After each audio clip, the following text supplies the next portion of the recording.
Hey. Oh man. Right, take two. Doing these intros doesn't get any easier. But welcome to episode 6 of Sitting In.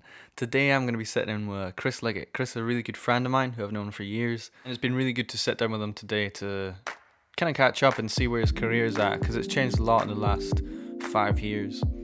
So, as always, I hope you are staying safe and enjoy the podcast.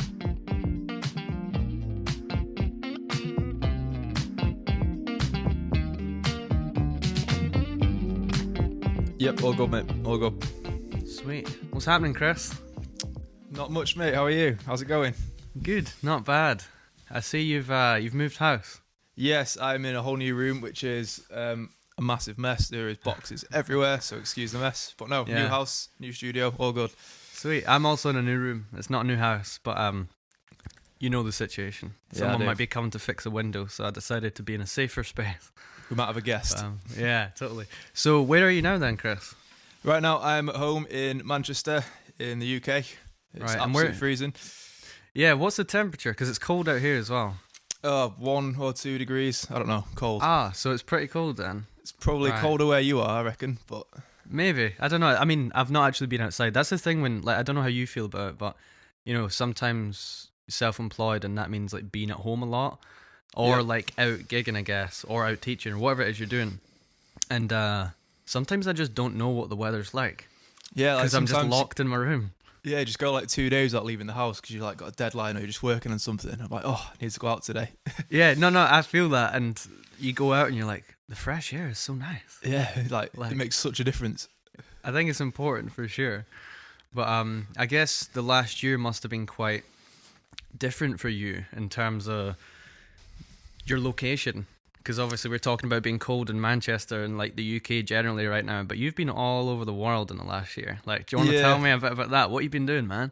I've been very, very lucky this last year that I've been travelling pretty relentlessly with an artist that I work for most of the time.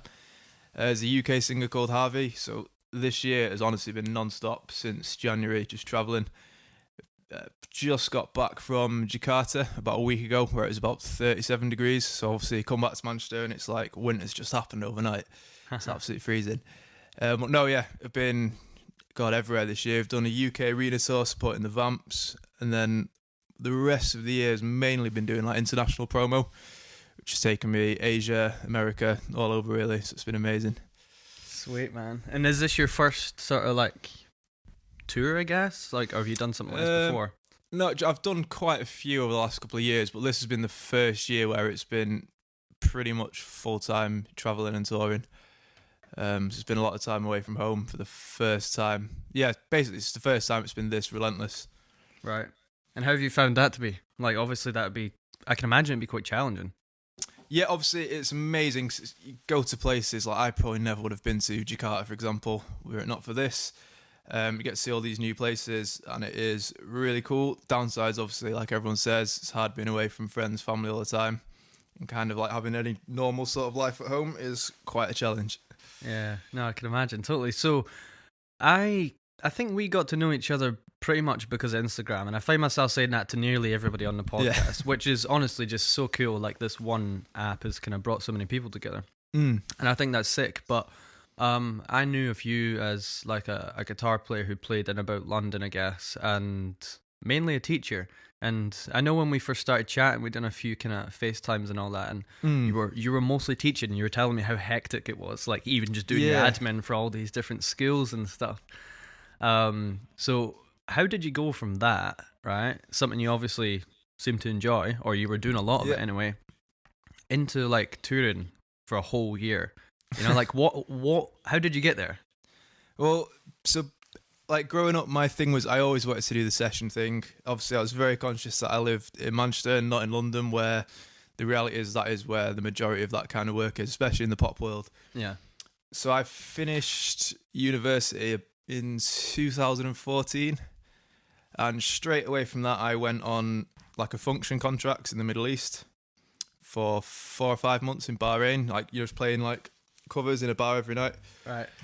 Came home from that and I was like, now what? And I kind of found my way into teaching. So probably about 6 months later I was teaching in primary schools 5 days a week and teaching private students at night. And obviously, while I was doing that, I was kind of finding my way to like work with different artists, local bands. Kind of did that for about 2 years. And it was at this point, probably towards the end of 2017, I met the guy that I'm currently touring with. And then, yeah, it was towards about midway through 2018, it all kind of just got a bit crazy. Like, he'd signed a record deal in the UK and in the US. And things basically just picked up from there. Yeah, I actually remember you sent me a text about, like, maybe you just done the audition or maybe you didn't have to audition. I can't remember the process, but you're like, yeah, this is getting a bit mad. And you're telling me about how, you know, you couldn't even get to the gig because there was so many girls outside the venue. Yeah, and that was like one of your first experiences. Yeah. Yeah, well, the thing was, like, I absolutely loved teaching, but it got to the point, I think it was last summer, where I ended up in America for a few weeks, and I was just like, I can't really commit to teach anymore as much as I enjoy it. Yeah. So there's a process then of kind of like trying to find a replacement teacher for the students I had, winding down the schools, obviously. And then, yeah, I've been so lucky that kind of the touring just hasn't stopped since then. Yeah, nice. So do you still enjoy teaching? Because you've taken a year off essentially from something that was your, I guess, your profession as well. It was my main thing for a few years, yeah. Yeah, like, have you fallen out with that, or is it something you just put on the back burner? Yeah, it's on the back burner. I have done one or two one-off lessons this year when I've had chance. It's definitely something I 100% will do again. I absolutely love it, as you do. Yeah. But yeah, it's just the kind of thing where it's so hard to commit to it if, for example, one week I'm here, the next week I'm not, and I don't know when I'm going to be back. Do you know what I mean? So you can't like really promise anyone any sort of commitment or progression. You can't see anything through. So it's kind of, if I'm going to do it now, it's probably going to be one-off things. Right. Have you ever, like, I imagine your schedule when you're touring is pretty hectic, right? Yes. Like, do you have, all right, so there's sometimes free time then, I guess. Yes, or sometimes it's downtime. So you just sat in the airport, sat in a hotel doing nothing, waiting for the gig. Right. So did you ever consider, not that you'd need to, but did you ever consider doing like Skype lessons? You know, while you're on the road? Yeah, do you know what? I haven't actually done any on the road this year. I have done Skype lessons from home before. But yeah, like, I kind of thought, like, if I don't know where I'm going to be, don't know whether I'm going to have Wi-Fi, whether, do you know what I mean, we might not have an interface, might not have the right gear to do it, so I just don't want to promise anything I can't do. Yeah, no, I've had a similar situation where I wasn't on tour, but I was out traveling and for a long period of time, and I thought, you know, I'm sure I could keep my Skype teaching schedule up. Yeah. But it's just so hard, man. Like, even if you're like from the UK to Europe, there's only 1 hour difference, but then it puts everything way out of like sync. It's like, well, someone in Detroit was 5 hours, now there's 6 hours, or now actually they're 4 hours. You're doing it's so crazy maths. Yeah, and I think my knowledge of time zones has gotten like pretty decent in the last like 3 or 4 years. But because you're still doing quite a lot of Skype lessons, aren't you? A fair bit, yeah. Like, not as much as maybe when we first started kind of getting into it. Yeah, because you're doing a crazy amount, I think, then. Yeah, I done great with that, but I think I've managed to somehow get a bunch more students in the UK who are like the same type of student I would get for a Skype student. Like, because obviously a Skype student's not like an absolute beginner usually. I mean, I wouldn't really teach someone through Skype if they were a beginner. Yeah, I always found, I don't know about you, but like the people who wanted a Skype lesson often had something very specific they wanted to learn. Yeah, it wasn't just like, I'm a beginner, teach me to play. Like, so I've been quite fortunate that a lot of my students now are coming to me for things like that. You know, they want to look at improvisation or like sort of getting into jazz a bit, and that's great. So I'm not like really teaching many kids at all, like about how to play, I don't know, Twinkle Twinkle Little Star. Happy birthday. Yeah. So yeah, that's cool. But the Skype thing can be quite kind of hard to manage when there's time differences as well, like, or time. What do you call them? You know, when you change time zone. Yep. Yeah, and I learned that like Singapore doesn't change time zone ever. No, I've just been there. I should know this. Yeah, no, they don't, and they pretty much just have summer all the time. Like, I had a student there for ages, and then I was like, "So I'm changing the time zone," and he was like, "What? What's a time zone change?" It's like, you didn't have a clue, man. But yeah. Anyway, back to your interest in life. So, touring around the world in 2019, essentially, right? To sum it up, cool. What's one of the favorite places you've been? Not necessarily for the actual concert that happened, more like the place. Okay. can I narrow it down to 2? Sure. Number 1, Norway. Oh, where about? I've been to Oslo a few times. I don't know why, just something about Norway. Absolutely love it. The place, the people, the weather, just everything about it. Really cool. Second one, might be an obvious one. I got to go to Tokyo in February.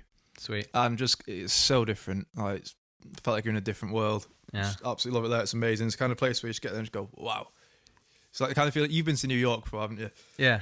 You know, when you go to New York and you're from the UK and you stand there and just go, It's huge, man. yeah, Like, everything's whoa. massive, everything's crazy. That's kind of how I felt in Tokyo.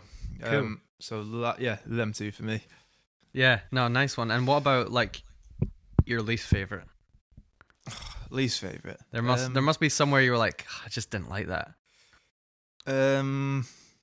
Probably some of the UK places. Oh, really? What, like Glasgow? No, I love Glasgow. I think I came to Glasgow really? last year. Mm. I don't know. I don't want to offend anywhere. Yeah, no, that's fine. No worries, man. No, I think like you always have the places that are like your favorite, and then there's places that are like, it was all right.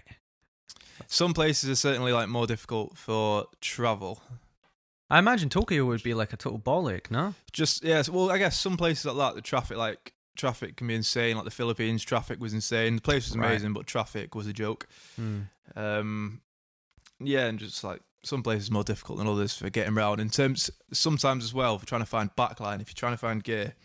So, I use a Kemper most of the time. Some places you cannot find, like you can barely even find a guitar amp, let alone a Kemper. Wow. So backline can be difficult in some places, but deal with it. Right, so doing all these fly dates, right? What is your rig? Because I know you use a Kemper. Maybe you want to talk about that, what guitars you're using, and...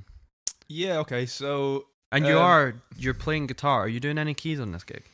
Not on this one, no. I'm doing guitar and playback, which is a whole other world, so running tracks. But guitar, I use my Fender American Deluxe Telecaster, which I've had for years. It's probably seen it on my Instagram. I use that 95% of the time. Amp-wise, it totally depends. If I can fly my Kemper, I will. If not, and I can hire one, I will take a USB stick. Failing that, I have a little Sans amp pedal somewhere, which I can't see right now, and that does the trick. If not, it's a funny story. I ended up doing a show in America last year where couldn't get any backline, didn't have my Kemper, didn't have my pedal, and I ended up using. Have you seen them? The adapters you can get for your phone to use like iRig.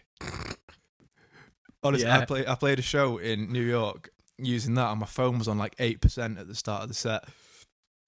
I was just sat through the entire, it's like a half an hour set, just watching my battery go down. But it didn't sound that awful. Right, damn. If you just need like one clean tone for an entire gig, it got me through it. That must have been like so nerve-wracking, no? It was horrible. I was just sat, I could see the battery going down. I think I finished on like 2%, but somehow it made it through. Damn, man. But yeah, that's it for amps. When I have my Kemper, I have everything programmed on there, all my patch changes, all my effects, and I have to use the foot switch just to bank through for each song. And have you profiled any amps yourself, or is that mostly just buying people's? I probably should have done, but I have not. I've mainly just used, I've bought some profiles. The Michael Britt ones, everyone loves, so I use them a lot of the time. I do have one or two amps at home that I would like to, I'm planning to try and profile, just to see how it turns out. What amps do you have? I don't know what you've got. I have a Marshall Vintage Modern, it's called. It's like a 50-watt plexi kind of thing, and I have a Fender Blues Junior somewhere. Cool. Nice. Yeah. Sweet. And I was going to ask, so you use the Kemper a lot. Yeah. Have you considered using or buying the like the floor unit thing? Like that's probably easier to fly with, no? Yeah, do you know, because they only came out about a month or two ago, didn't they? Yeah. I haven't properly looked into them yet. Because I was a couple of weeks ago considering, the HX Stomp, the Line 6 thing. You've seen that? I've seen and heard loads of guys using that who absolutely love it. So they that's sound something great. I'm considering. Yeah. That's what I mean. I've watched, I think Pete Thorne's got an amazing demo of it. It's crazy on YouTube, right. yeah. Some I'm sorry. Have you got one? No, I'm blown away by all this stuff because for the longest time I was like, I just want a tube amp and I was like totally cool with that. And I had a Fender Deluxe that I thought was great, and then I got a DV Mark Jazz 12 amp, which is like a solid state jazz amp. It's completely different from anything I'd had before. Yeah. But I use that all the time now because the Yeah, I thought style I'd of seen music that a I'm lot. playing, it works great Mm. for that. But in between that, I got a Super amp. Yeah. So I've got that, and that's sick. But it's like it's so loud and it breaks up quite early as well. I find, and I do use that for recording quite a bit. But I'm recording it into a Shure reactive load box. How is that? I've been looking at them as well. Yeah, it's so good, man. Like when I first got it, it took me a while because I think they sent me like the wrong adapter. So I was getting some weird like electrical noises. Like it didn't sound good. I eventually fixed that by just using a different plug. But as soon as I got it rolling, I was literally playing and I was like, there's nothing coming out in the room. Like it's so bloody good. Yeah. Like the impulse responses, like they've just captured, like I think it's mostly Celestion speakers, but like the sound and the feel of it is bang on. As far as I'm concerned, Yep. it's fantastic. And I've used that even to record my solid state amp, and it like does it fine. It's great. And I live in an apartment, so it's like, yeah, that's kind of how I feel about the Kemper, because I know they have had, well, that whole technology does get its criticism, saying it doesn't feel like an amp, but like for me, it's most of the way there. And especially if not, we did a show about 2 weeks ago, and I just ran the Kemper through a 4x12 cab, turned it up, and it felt great. yeah, no, I can imagine, man. Do you know what I mean? Like, I think there's always going to be people who are like proper tone snobs. But I think for the most part, man, if you put a Helix next to like a deluxe reverb, it's like a lot of people won't be able to tell the difference. No. And I also think like to see that Fender's brung out that new Tone Master amp. Have you saw that? Yeah, is it the Deluxe Reverb Tonemaster one? Yeah, and I watched, Yeah. do you know Rhett Shull? Yeah, YouTube? I was just about to mention that. Right. I watched it yesterday. So I watched his video like 3 days ago or something, and I was like, wow, like, I'm just amazed that like Fender are even investing in this technology. And that's like, I think that's a big jump. It's like if they started making MIDI guitars because everybody used them, it'd be like, whoa, Fender are doing it. It's like Marshall. The coolest thing about next. that amp as well, that amp, it actually looks like the original one as well. Do you know what I mean? 'Cause I think like some companies have made similar things, kind of like redesign the entire thing so it looks like a totally different thing. This looks like a cool amp. Yeah, no, I think totally. they'll do really well with it. No, I think they will, and I would even consider buying one. Like, but coming on to sort of how I fit into this digital side of things. So I got my two nice amps, and I've got something that I can record them nicely with. I guess that's digital, but I actually bought an Axe-Fx AX8. No way, when? Months ago, man. I've kept it quiet because. I was gonna say I haven't seen anything about this. All right. Well, this is news. Yeah, breaking news. Yeah, breaking news. No, I think people have saw my story, and I've definitely made videos with it as well. But I'm not actively promoting this product for anybody, so I'm not pushing it because I don't have to. It's not work. But yeah, my friend was selling one, and I'd been looking at like Kempers for a while, and I was like nearly ready to buy one, and then I thought like, just having a floorboard thing all in one, and I was looking at the Axe-Fx, and you could only get them like pretty much custom made from Fractal. Yeah. At least that's what it looks like on the website. And my mate put it up on Instagram. He was like, I'm selling this for a really good price. Like, if I do sell it, I'll make 400 or 500 on it, like just easy. So I thought, oh well, I'm super interested in this like gear. May as well buy it just to try it. That was about 8 months ago or something. And I'm just blown away by it. Like, seriously, it's so bloody good. And a lot of people, I think, see Axe-Fx and they think like, I don't know, like metal. Metal. Yep. But that's not what I get at all. So when you play it, what do you run it through? Are you doing it on headphones, or have you got like a monitor speaker? Like, what's your rig when you use that? Well, when I use it, there's a couple of different situations in which I use it. Mostly, well, I mean, it's changed so much. I'll go through them all. So you can use it live right in at the front of house, and sounds banging. Preferably, you've got a monitor. Like that's preferable, so you can actually hear yourself. There's that situation. Then there's just recording at home can go straight into my interface, and I can just have any tone I want. Like, seriously, it's like a Kemper, I guess, but it's not profiling. Same kind of. Yeah. It's actually modeling amps. But where I'm at now, actually, is that, I'm quite happy with the amps I've got, and so what I'm doing with it at the moment, I've got set up to replicate a pedal board with no amp or cab sims. Ah, okay. So essentially, I'm using it as a multi-effects, a very expensive multi-effects pedal. Yeah. But it's just, I think it's amazing because of this, right? I can have this box thing, pedal board, right? And I could show up, say I was doing what you're doing, right? I wouldn't have to worry about if there was backline or there wasn't, because I'd always have either a pedal board or a pedal board with the amp built into it, Yep. And it sounds killer, man. Like, I've not A/B'd it against a Kemper.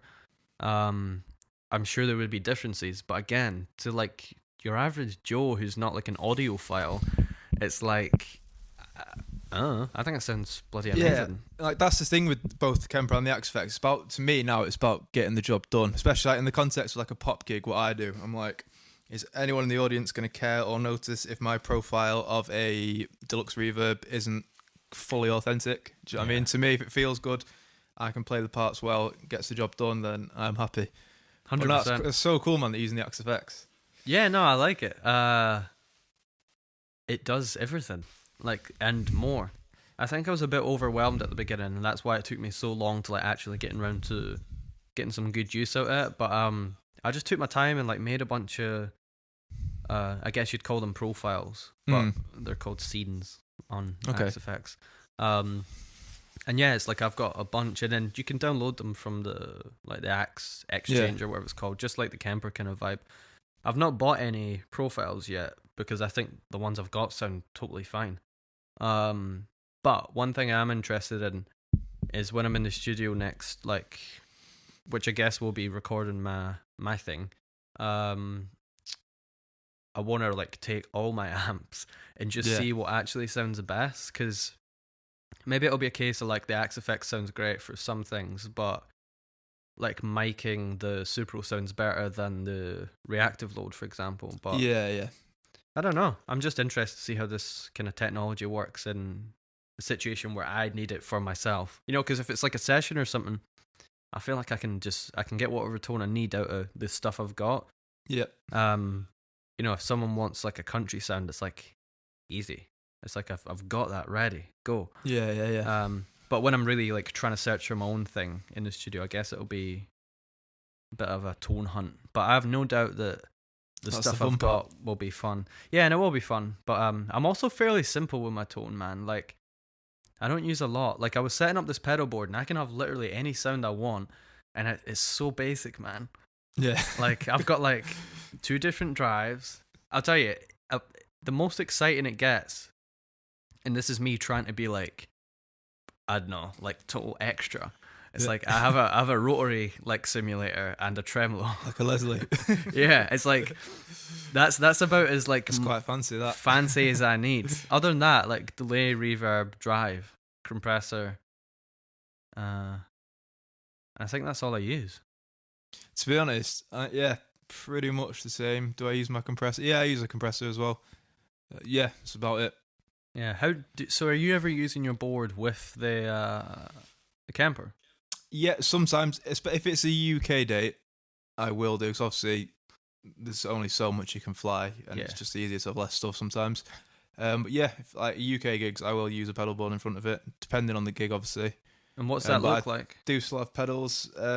It's not here, but off the top of my head, I have the Keeley Compressor Pro on it. I have the Keeley D&M drive. I've got a Tube Screamer. I've got a couple of Strymon things, reverbs, delays. I've got, I think you might have this as well, the Line 6 M5. Have you still got that? Yeah, I don't use it, but I've got it. There's so much weird stuff on there. I love that pedal. Yeah. Sweet. And what about the D&M drive? How are you using that? Because there's 2 channels on that. Do you use the left side to drive? Let me get this the right way around, because you can put one into the other, can't you? Yeah. I know one side is a Tube Screamer side, isn't it? And since I actually got a Tube Screamer, I kind of stopped using it that way. but I use the boost on it. I mess around with drives all the time, stack them in different orders. Yeah. Like, totally varies. I'm not that fussy, to be honest. Yeah, no, neither am I. But I think in the D&M drive, I've found that the way it works for me is I use it kind of like it's almost like a clean boost, but I almost use it as my clean tone with like a little drive. So it's not like sparkling clean. It's like a bit muddy, I guess. And I have the tone way down because I don't like a bright tone at all, really. Yeah. Not for my stuff. I like it more kind of dark.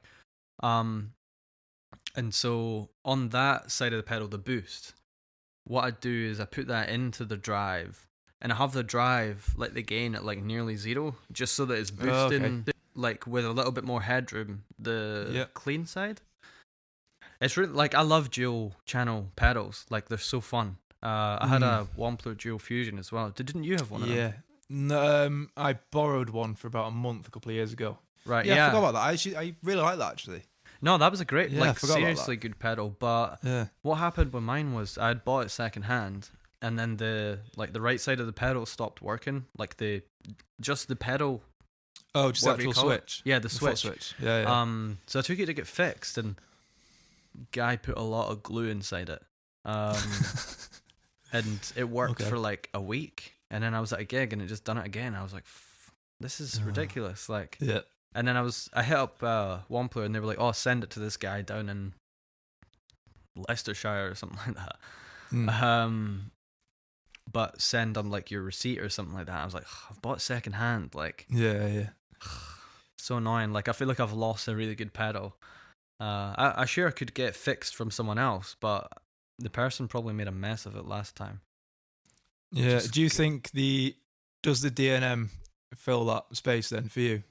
No, it's completely different. Completely different? Yeah, for me it is. Like the Wampler is like, oh man, it's such a different pedal. Like, to me, the Wampler is like a Tube Screamer and I don't know, some sort of higher gain overdrive. Not high gain, but like maybe like a Rat or something like that. Oh, okay. Just maybe different flavor, isn't it? It's like Tube Screamer and something Marshally maybe. Yeah, okay. Right? Whereas for me, the D&M is like, I don't actually think either of the sides are like a Tube Screamer. I see it more as like, there's the boost side, which might be like what's like a good boost pedal? Those little small exotic ones, maybe. The Katana, yeah. Yeah, something like that. And then the other side is like, it can get heavy as hell, man. You can get a surprising amount of gain out of them, can't you? Yeah. And like, you can really push them. Yeah, it's probably more like a distortion pedal, I think, which I don't use. So that's why I try and use it as something that will push the right channel a little bit more. It's really interesting, but I think my favorite overdrive sound is just like a Tube Screamer. Like, that's fine. Yeah, like, it works, doesn't it? It just it's does the so job. good. Like, I was watching a video recently about I think it was like all the different Tube Screamers John Mayer had used on different records, and like comparing the sounds, and it was totally nerdy. But I just have like if there's any like tone snobs listening, they'll probably like laugh at this, but I just have like the Tube Screamer Mini, you know, like the new like mini one. I've got one. Yep. Yeah, like I don't even have like the old one from the 80s or whatever. It's just this sounds good to me compared to what I used to use. I used like a Joyo American Drive or something like that, or vintage I used to have some overdrive. Joyo pedals. Yeah. What's been weird for me, like obviously since I got the Kemper, whenever I wanted high gain, I'd just use a profile that had high gain. All right. And that's kind of like, that translates when I use amps now. So obviously I've got like a Marshall, and it's really cool just to like, when I need a high gain sound, just use an amp that has loads of gain. Yeah. It's just like a different way of doing it. Totally. No, it's the same with the way you'd originally do it. But yeah, it's just, so I forgot how much fun that is just to get an amp and just turn the gain up and just turn it up. Yeah. No, definitely. I like that about the Axe effects as well, because I can push on the floorboard. Like, essentially, what I could have is like one pedal board set up, and I can have one button on that pedal board to link to a new pedal board with the same profile. So essentially, I could link pedal boards times whatever 100 or something, and have basically as many as I need. So what I've done is I set up my pedal board, and then like I push this button just on the foot switch, and it takes me to an ambient pedal board. So then I have like a completely different pedal board just for ambient tones. You know what I mean? That's like it's ease of use, isn't it? Like it just makes it So easier. easy, man. Like Yeah, but I don't necessarily endorse this product at all. I just think it's quite cool. yeah, same with me and the Kemper. It's Yeah, just have cool. you tried the Line 6 Helix? Do you know what? I haven't. I've never tried one. No, I've Yeah, watched have I? a lot of demos, heard a lot of good stuff about them, but never actually physically plugged into one. Yeah, there's a really good player called Jonathan Cordy. Yeah. I think that's his name. He uploads like daily with this stuff. Yeah, like, he's always so hard. yeah, he's comparing everything, like the new Strymon pedal as well, which I also think looks and sounds amazing. Yeah, Have you saw that? yeah. I've seen a little bit about it. I need to look into it further, but It seems like kind of some of their recent stuff's been crazy. Some of the stuff they've done. yeah. I just think because there's so many brands jumping on like the digital bandwagon, it's like I guess they're doing it to stay relevant, which is sensible, but there's gonna be some good stuff made, you know? Yeah, Like, and I think obviously Kemper and Axe Effects and I guess Line 6 were doing the main things, but I'll be surprised to see, or I won't be surprised to see people like TC Electronic, for example. I'm sure they'll jumping make on board. something. Yeah, 100%. Which is pretty sweet. But yeah, what now you're at home, I guess, for how long? Got a couple of weeks at home now, which is nice. Nice, sweet. Couple So of weeks. what guitar do you think you're going to be grabbing the most? Or are you not going to be grabbing them? Do you know what? No, I am. I have been playing. I still play. I mean, how productive that playing is tends to vary. Right. When I was in America, start of this year, maybe last year, I bought a Mexican Strat, and it was my first ever Strat. Because I kind of grew up playing a Les Paul copy, Yeah. and then got my telly, so I kind of missed the whole Strat thing out. And I absolutely love this Strat, and I think I now might be a Strat guy. Oh. So I'm Damn. potentially looking in future at getting another Strat. Do you know what kind? Like, would it be a Fender or? Well, I don't know because there's so many other builders now who make S-type guitars that are amazing. Yeah. I saw a friend at a gig the other day who had one. I think it was an LSL. It was called. Oh yeah, cool. I know. That thing looked crazy. But yeah, there's so many now. But I definitely do want an S-shaped guitar. Nice. So you're in an exciting position. There's so many. Like, I know. I obviously have my American Standard, and I think that's great. Like, I've had that. That's my first like proper guitar. Is that the white one? Yeah.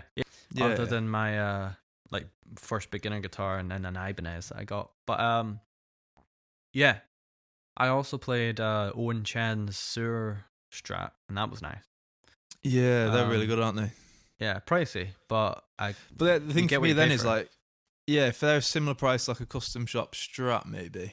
I don't know. I need to have a look into what. Yeah, I don't know. Yeah, a lot of people are playing. Oh man, I've forgotten the brand name. Maybe no LSL. Yeah, Yeah. like a lot of people on Instagram are. That's what I mean. Playing I'm them. seeing them everywhere and they sound really good. Yeah, I've never heard them. Like, I mean, I've heard them through my phone. That doesn't really count. Yeah. But I've never played one, and I've never seen anybody in the UK with one. Yeah, be cool to try one, I guess. But I'd be looking at like, have you seen any of the exotic Strats? No. Like the No, like what kind of thing? Like. no, well, I mean, Oh, like sorry, right. the company I thought Exotic you who meant make like pedals exotic colours then. No, no. exotic. Yes, I have seen them. Sorry. because they look cool. Like, Yeah, they do. I think the thing for me, I don't know about where you live, but like a lot of guitar shops in Manchester, well, we don't have many anymore, don't tend to stock anything that out of the ordinary. So it's like to play these guitars is quite difficult. all right, no, we're quite lucky. We've got a shop called Guitar that's like pretty good. Oh, yeah. They even stock D'Angelico now, which is great. Just crazy. Yeah. But yeah, so when you're hunting for a guitar, right? I'm just like Mhm. curious because I think it's exciting. What are you looking for in this Strat then? Is it like, do you prefer like a flame top, or is it like just a matte finish or gloss, or like, are you looking for something specific, or are you just gonna see what happens? I do like the Sonic Blue ones. Oh really? Rather I would than imagine you playing a red one for some reason. No, I mean, maybe like a Fiesta Red one. Yeah. I like the old, like the classic coloured ones. Right. But for me now, like it's more about how it is to play, Right. kind of the feel of it. Like I think Strats look good in most colours, to be honest. The only one I probably wouldn't get. I've got quite a few Sunburst guitars, so probably stay away from that. But other than that, to me, yeah, it's how it plays, not how it sounds now. Yeah, no, I totally agree, man. But I have totally fallen into like Sunburst guitar land. Yeah, So many. without even realizing, I'm the same. Yeah, Yeah, like when I started playing, I was like, yeah, no, I like white guitars. Yep. For whatever reason, probably Jimi Hendrix. I got my white Strat, and I thought that was sick, and didn't even consider a Sunburst guitar. Like I thought they were over, I don't know, overused or something. yeah. And then I got my Ibanez GSM. Yep. Which was when I finished uni 3 years ago, maybe 4, I don't know. And after that, I feel like I remember you getting that. Yeah, Did I know you when you got that. Yeah. That's no, crazy. you did. Yeah, Yeah. I think you knew me when I only had the Strat, pretty much as well. Yeah, It's been a I'm sure while. when I first followed you, yeah, you only ever uploaded videos with the Strat. Yeah, that was probably Yeah. all I had. So yeah, got that Ibanez GSM, and that's a great guitar, but it kind of ignited my love for Sunburst guitars. Like I love the way they look, man. There's different things I would go for, but like on the D'Angelico, it's like I look at the colors available, and it's just like Sunburst just looks the best to me, man. It does look cool. It looks so cool, doesn't it? I love it. It's like, and you don't sometimes realize it until you've got someone over playing your guitar, and it's like, oh man, my guitar looks good. Yeah. Like, and I get that with the, I've got a Telecaster, right? Yep. An American Elite one, and that's what do they call it? I think it's Cherry Burst or something. Yeah. And that finish is just so nice. Like, Yeah, the only thing I don't like about my telly is the gloss is so shiny on it. It's like when I'm on stage, I can like feel it reflecting the light and just like, blinding people. That's like the only thing I could change on mine. Like a laser. Yeah. Have you had any like kind of, I don't know, funny or like top moments from like touring that have been like awkward moments? Like just situations. On stage. Yeah, something like that, or even off stage. Also on stage, all sorts. I've had guitar straps break. Broken cables. I've dropped my guitar. Nice. I've fallen over, tripped over some lights. Yeah, all sorts. To All be right, honest. good. I I hope you own it. Yeah, I mean, it's pretty tame. Other than that, to be honest, like my whole thing with touring is like it's trying to stay healthy. That's the hardest thing. Right. In terms of like, it's so hard to have any sort of sleeping pattern. Like, so hard trying to eat properly. So do you find Probably yourself not the wild answer you're looking for, but Yeah, no, totally. Like I hear that common, like a common a common complaint is like just sleep, food. Like, yeah, they're the two hardest things to try and manage. To be honest, Yeah. like it's obviously it's the kind of thing where when you're traveling, like you eat wherever you can. Like when you're driving in the UK, you Yeah. end up eating at like a motorway service station, and you have whatever fast food you can find. Like on a tour, kind of imagine that for a few weeks. yeah, it must be So pretty it's- hard. I'm kind of lucky Yeah. that like I tend to travel with my girlfriend a lot, and she's just so good at like scouting out food spots. Yeah, It's like because she just loves like finding good places to eat, and yeah, maybe if I go on tour, I'll have to like take her. take her with you. Yeah, Yeah, as she like can be like nutritionist. the food locator. Yeah, that's what I need. Nice, sweet. So 2020 is it's pretty much here. It's upon us. Yeah, it is. What's happening in 2020 with you, man? Well, at the moment it looks like more touring. I'm also just kind of getting into more the production side of things, Cool. without giving away too much. Because I've always kind of done that. I studied production, bizarrely not performance, which I'm really grateful about now. Because like some of the skills you get from that, I feel like are really useful. So yeah, productions, a bit of songwriting as well, and more touring. Sweet, Looks man. like at the moment. I'm still toying with the idea. If I know we used to speak about this all the time. So obviously you're recording your own album, aren't you? And it's like, for me, it's something I've always wanted to do, but I was never sure like what kind of form it would take. Right. Like, how did you decide? I'm turning it on you now. No, How it's did cool. you decide like where you wanted to go with it? Do you know what I mean? Because I've never really known. All right, so so music, what it'd be. I have a great answer for this. No, I have an answer for this. So you're very much the same as me. It's like you can play a lot of styles like pretty well, I'd say, right? Thank you.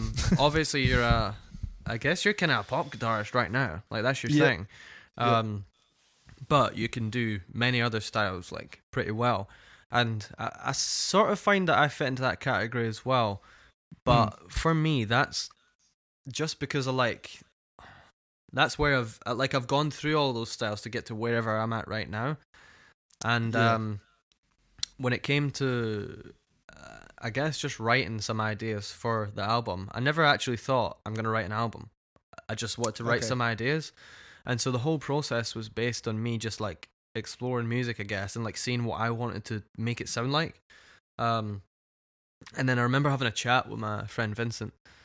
And then we were talking about like how I didn't feel like I was ready for like to release anything, for example, or like maybe the tracks weren't finished. And he's like, "Man, you've been sitting on these tracks for months. Like, are you sure they're Yeah. not finished?" And we just had this whole big chat about like what's not finished, blah blah blah. And it just came down to like being honest and like, all right, maybe you know that this is possible, and it could sound a bit more Jonathan Kreisbergy, right? Yep. But you're not bloody Jonathan Kreisberg, right? Yep. Just do your thing, and it makes it so much easier. So the whole project is based on me just doing, I guess, what I want to do. I could Being fit honest. into a box of being honest. Yeah, that's the whole kind of Yeah. slogan, I guess. But fuck, where was I going? Sorry, I was saying you could fit into like a box. Yeah, cool. So I could fit into the box. So like, I guess it's a jazz record. Like, there's gonna be a lot of improvisation, and it's a quartet, like kind of jazzy, I guess. But like there's tracks that sound like it could be Radiohead in a way, or it could be what else? I don't know, man. It's contemporary instrumental music, but it As I sounds can say, is it all instrumental? Yeah. yeah. But it Yeah, sounds yeah. like me, and that's kind of the point. And I'm not really concerned with anything else other than like I need to do this like creatively so that I can move on to something else. Otherwise, and I'm like- just gonna sit on this and it'll be like just still brewing for another bloody year. And I'd rather Especially just, what you said about like being ready. Like I've realized you're never ready. no, you're never Like, do you know what I mean? ready. There will never be a point where you're like, I am ready to release the album. Here it is. That Yeah. just doesn't happen. No, never. So I think what this is a snapshot of where I'm at right now, and it's inspired by everything that I've heard up until now. And I'm supposing the next one will be exactly the same. Like, it'll be a snapshot of where I'm at. I'm probably not going to try and write a country record, you know, because it's not my thing. I would love that. It'd be like the one country like I know over like a whole album. But no, there are other projects kind of in the pipeline that I really want to get into. Like, I love collaborating with singers and like sort of songwriters, and bringing like, I guess in a way, bringing what I have to their music and making it a bit different. And so I've always wanted to do like an album, or maybe just like a short kind of EP style thing, where I choose like say 5 different songwriters and we collaborate on something. And it wouldn't necessarily be like, it's not about me, it's about the collaboration. And the project wouldn't necessarily be like even under my name as an artist. It'd be like whatever the project was. Yeah. Because I just love writing in any situation. And yeah, I think that'd be quite a fun thing to do. But then there's other things, like I want to make a solo guitar album as well, where it's like just guitar. Yeah. Like no drums, no bass, nothing. Just like, So I'd love to do that, but it seems so intimidating, doesn't it? well, I think it seems so intimidating, but Sean Angus Watson, right, mainly Yeah. the inspiration for this, because he was saying it's like he's released maybe, I want to say 2, potentially he's working on his 3rd, I can't quite remember, but he's released at least 2 albums, and you know what, it's literally just like guitar loops, and it Okay. sounds great, and people love Yeah. it, and he loves it, right? That's the main thing, obviously. I was just thinking, it's like I just love improvising, and I love doing it just on guitar. I'm sure I could record like over the course of a year at least like 7, you know? Yeah. Like maybe, yeah, using different guitars, different styles, but yeah, I think that'd be fun. And I don't know if you've ever heard the album One by Jonathan Kreisberg. Yep, I've listened to that.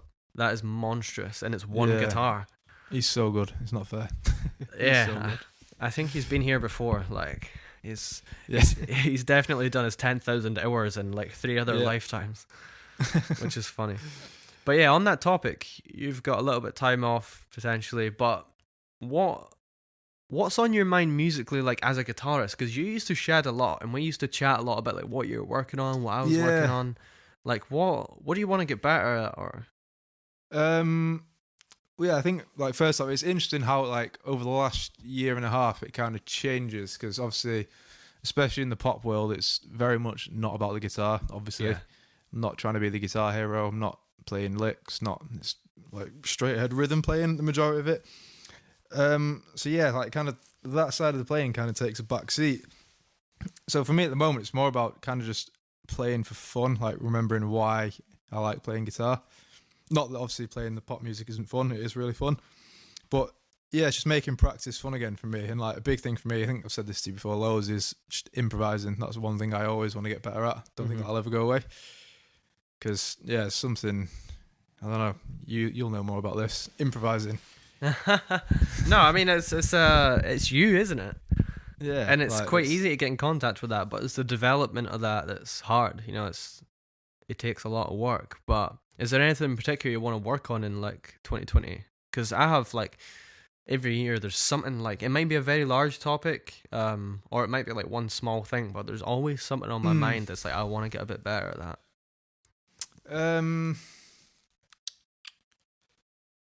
I am gonna do a podcast like about practice, probably Yeah, you soon should do. actually, just because I want to share some ideas and like kind of start the year kind of with some like good yeah. I intentions. guess, and for me as well, I've kind of like I'm trying to learn to play keys a bit better. Cool. Because I feel like I don't know. I think just the way I wish I'd been taught piano from a young age instead of guitar. I wish I'd started that first. I feel like in general, piano's kind of just taught properly. Like you can't really make as many shortcuts as you can with guitar. Like we've spoke about this a million times. Like when you learn guitar, you can learn to play quite well without knowing anything. Do you agree? Yeah, no, totally. Like you can learn a few shapes and play averagely and have absolutely no idea what you're doing. That was certainly me when I was. But younger. that's why there's so many like good guitar players and not a lot of great guitar players. Yeah, I think.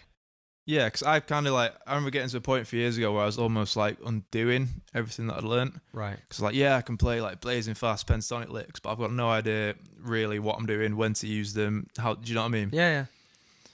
Whereas I think like with piano, it's just, well, from speaking to a lot of piano players that I know, like their knowledge is just, they have much less gaps than we do in general as guitar players. Right. So yeah, for me, it's always just like filling in gaps. Cool. Sweet, man. I think like it's always good to have something that you want to get better at. Otherwise, you're just not progressing. I mean, I also do argue that you are progressing even if you just pick up the guitar. Like just playing. Yeah, just playing. Like you're gonna progress, but I think it's important to set kind of small goals. And yeah, I'm kind of looking forward to next year, and hopefully I can learn how to play a bit more guitar. But I don't think you need that. Yeah, man. Sweet. So, yeah, what do you want to work on? Me? All right. Again, yeah. There's a couple of things I want to work on. I generally just want to get better at like learning more tunes, just like standards and like, or not even necessarily standards, but like tunes that I like. So I want to do more of that, and I don't mean like learning a solo. I mean like, you know, the jazz way of learning a tune. Yeah. So I want to do more of that, but that's not my kind of forefront. I'm really interested in the sound of the harmonic major scale. Okay. I've been shedding that for like maybe a month and a bit now, maybe even 2 months. And I don't know how you feel about it, but whenever I get into a new like sort of, I guess a new scale, not meaning like the do-re mode is a new scale, because really it's like, you can see that within C major, or sorry, within the major. But like a new set of harmony, like melodic minor, harmonic minor, whatever it may be, it takes me ages to like really get into my playing. Oh, so, because it's one thing, obviously learning the scale, but actually being able to apply it is like, that's where the work is. Yeah, so I want to like get better at that because I really like the sound of it. So I guess that I've started already. Nice, man. But it's just something I want to like get comfortable with, because I sometimes feel like there's only so many colors I can paint over, like a major chord, for example.